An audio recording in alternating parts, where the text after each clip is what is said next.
It's a difficult time for the Muslims. As you know, we have right next door on the border, I think it's several 100-mile long border, is Syria, which is a place very beloved to the Prophet ﷺ.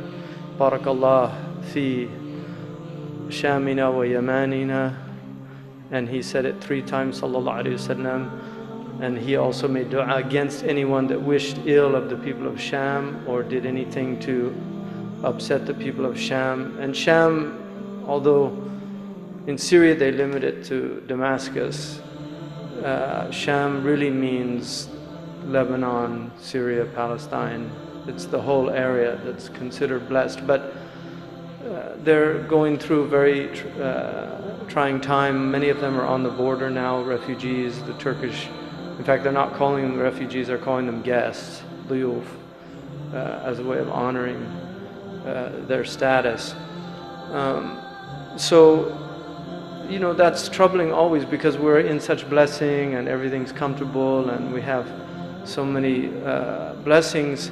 So it's important to remember that this is the nature of dunya. What's different about our time than other times is that we have television, we have 24-hour news cycle, we're exposed to all these things. But the Muslims throughout their history, if you look at their history, when there were some of the most flourishing times in one place were the worst times in other places. This is a human condition. What's happened now is it's globalized. Imam al-Nawawi radiallahu anhu was living during a very difficult time for Central Asians. Imam al-Ghazali was writing his great works during the occupation of Palestine. When people forget that the Crusaders were in the Muslim lands while Imam al-Ghazali was really flourishing as an intellectual, as a spiritual genius, and all of the other things that he contributed. So it's important for us to keep that in mind, because some people, these events literally drive them into a type of madness. They lose their stability, they lose their balance, because they are very trying for people, and certainly for the people in them. The best thing that we can do obviously is be advocates and make dua, especially. Dua is dua silahul mu'min. Prophet ﷺ said that dua is the silahul mu'min.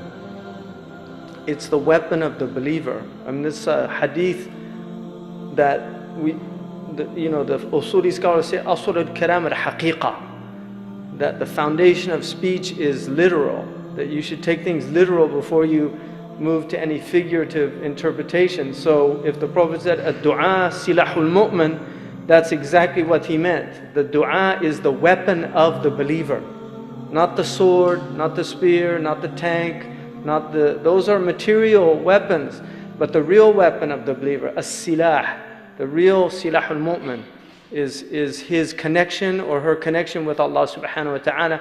And if you have that connection, the Prophet ﷺ's dua was also وَمِنَ الْيَقِينِ مَا تُهَوِّنْ بِهِ عَلَيْنَا مَصَائِبَ الدُّنْيَا. Give us the yaqeen that makes all of the tribulations of this world insignificant. وَمِنَ الْيَقِينِ مَا تُهَوِّنُ بِهِ عَلَيْنَا مَصَائِبَ الدُّنْيَا.